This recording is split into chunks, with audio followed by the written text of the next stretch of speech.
How you doing, YouTube? Matt Massa Beer Reviews, back with yet another review. A little bit of Newbury time in the form of Wild Heaven Beer Happiest Hour. It's their Fauci Spring. This is a Açaí Pale Ale. Pale Ale brewed with Açaí and not yet named experimental hops. It's part of their exploration project. 4.25%. And their tasting notes on this beer are tropical earthy cocoa. Okay, cocoa and berry. Happiest Hour Fauci Spring. This comes from my boy Oak Ridge. He literally dropped a bomb in my mailbox. Said, I have beers. Here they are. And I'm going to drink this motherfucker. So we'll see what's what. Yeah, this is, I've seen this brewery in a couple Two Tree places. They are based out of Atlanta, Georgia. Okay. So we'll see what's what. Label-wise, it's aight. You know, there are blueberries in the background. There has to be blueberries out of this because it says Açaí. Is Açaí? Look it up. Am I being an asshole?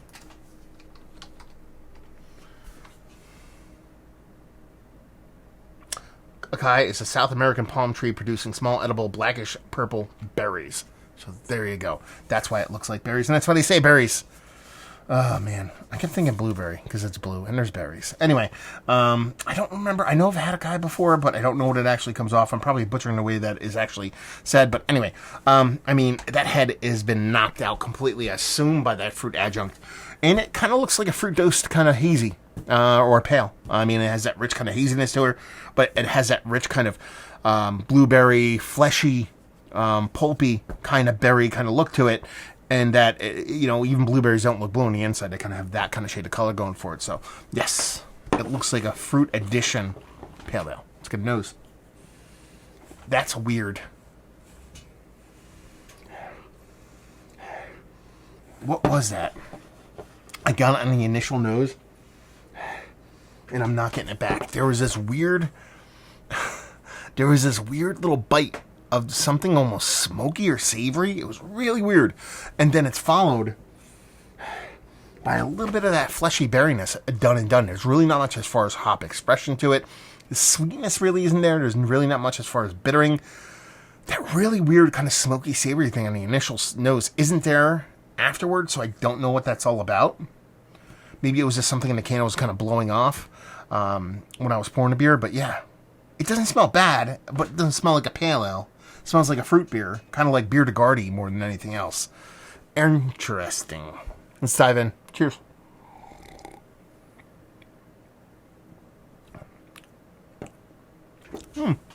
That's weird. Yeah, it's just, I don't know if that guy, what it tastes like. Let's cheat all the time. I never do this on beer reviews, but I'm kind of curious. A cross between a blackberry and a raspberry and a piece of dark chocolate. That's why they're calling out that cocoa on here, which I thought was kind of weird.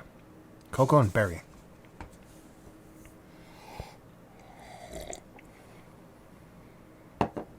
That has to be why I got that weird smoky characteristic.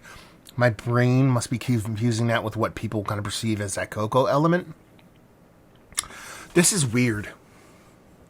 It has this little punch of bitterness to it. A little bit of tang of bitterness to it that I kind of like.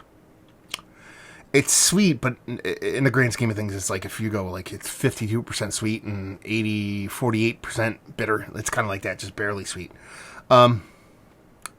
The berry portion of the show really does come off, and it comes off as a very organic thing. It's kind of like if you stripped all the skin off a blueberry and you mashed them and you made like a blueberry juice, but you didn't add any sugar or anything like that. That's the way the blueberry comes off, because it comes off very organic.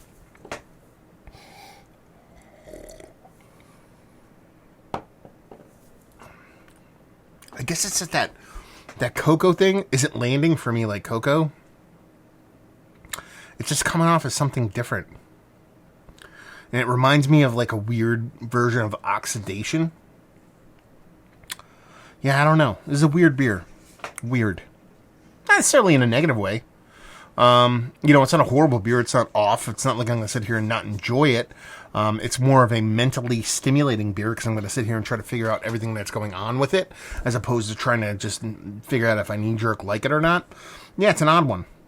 Just a weird beer in general. If I drank this, if you blind, and you didn't ask me what was in it, because I don't think I'd ever bring up cocoa. I don't think I'd bring up like acai. I might say some kind of berry, and I might lean on blueberry because that would probably be the closest thing in my kind of brainwave that would come to it. But I think I might say it's got some weird oxidation thing going on, and that's kind of the way it plays for me, at least that chocolate component. Yeah, it's weird. I don't even, and I wouldn't call it, and that's where I wanted to go with that, I wouldn't call it a pale ale. I would definitely go some kind of fruit beer. I would just say fruit beer. I would say fruit beer, like I said, a beer de garde, a fruit beer, something along those lines. Yeah, it's weird. It's weird, and I'm not gonna lie to you. I kind of like it in a weird way. It's not knee jerk, like I said, kind of delicious. It's kind of confusing me, so that makes me kind of happy and kind of piques my interest. So I kind of want to try more of it, and I'm not quite sure what's going on. Yeah, 2 weird beers in a row. This is the second one of the night, and the first one was just as weird in a way different way. So yeah, we're off to a good start tonight. Let's talk about it. Is it one of the better pale ales I've had as of late? Absolutely not. Is it one of the more interesting beers that I've had as of late? Yes. Does that mean it's good? No. But it's interesting, and that in of itself is a good thing, at least for me. Value and availability, no idea. If Mr. Oak, Mr. Ridge would like to kind of chime on, let us know what's what when it comes to price and availability on this sucker, and leave you with... Found a tick on me today, so I'm like freaking out. He wasn't in me, but he was just crawling at me. And leave you with, if you like what we like this. If you like beer de garde, if you like fruit beers, if you like interesting beers, if you like, people trying to make interesting stuff, this is worth it. Because if I got a 4-pack of this, I probably wouldn't be ecstatic, but to get this as a review beer has me all kinds of excited. So I appreciate it, dude. Thank you very much for dropping it off. And yeah, hopefully you guys enjoyed your review. Down there, if you want to talk about it, Massive Beers, if you want to check me out doing the social media stuff, Beer Massive. Want to check me out doing the whole podcasting thing. And hopefully you guys enjoyed our review. Hopefully you're enjoying a little bit of, Wild Heaven Beer Happiest Hour.